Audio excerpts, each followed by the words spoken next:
মানুষ তো এমনই হয়, যার হাতটা তৈরি এই শহরে আইছে সেই মানুষটাই মাঝপথে মরে ছাইড়া দিছে, কখনোই ভাবতে পারি নাই। তো আজকেও মুই আপনাগুলোকে শেয়ার করবো একটা সুন্দর গল্প, আশা করছি আপনাকে ভালোই লাগবে।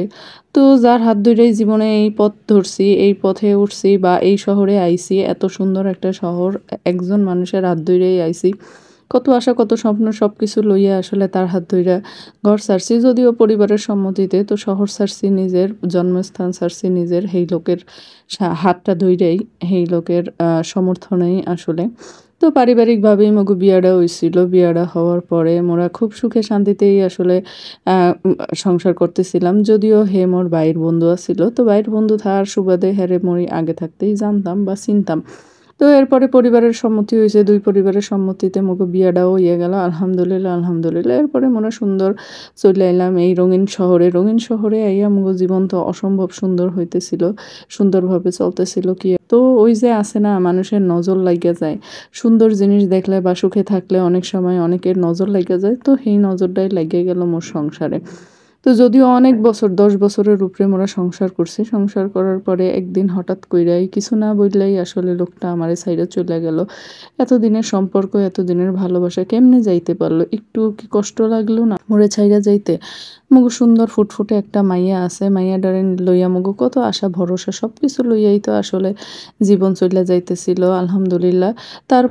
তারপরেও দ্বিতীয় সন্তানের কথা মোরা আর চিন্তা করলাম না। মগু একটা সন্তান লইয়াই আলহামদুলিল্লাহ মোরা খুব সুন্দরভাবে সংসার কইরা যাইতেছিলাম। কত সুখ, কত শান্তি। হয়তো মানুষের নজরটাই লাগিয়ে গেল কি। তাই তো এই তো জীবনের এক পর্যায়ে আইসা সবকিছুই ঠিকঠাক ছিল। হঠাৎ কইরাই সে অসুস্থ হইয়া পড়ল। অসুস্থ হইল, তারপরে তো ডাক্তারও দেখাইছি। আসলে ডাক্তাররাও কিছু ধইরা ফালাইতে পারলো না আর কি সমস্যা না সমস্যা। যাই হোক, হঠাৎ কইরা আবার এর মাঝখানে মোর আবার দ্বিতীয় সন্তান আগত হইল। তো দ্বিতীয় সন্তান আসতে আসতেই 1 মাসের মাথায় মোর স্বামীর লগে মোর ছাড়াছাড়ি হইয়া গেল। যাই হোক, এই তো মোর স্বামী হঠাৎ করে অসুস্থ হইয়া পড়ল।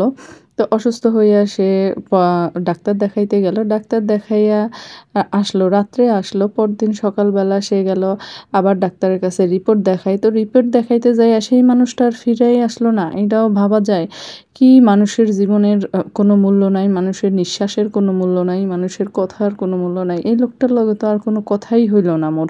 একটা কথাও মুই কইতে পারলাম না, অথচ এই লোকটা মোরে রাইখা চলে গেল। মুই তো এগুলো বিশ্বাসই করতে পারতেছি না, মুই তো এগুলো মাইনাই নিতে পারতেছি না। যদিও আজকে গল্পটা ছিল আমার খুবই কাছের একজন মানুষের।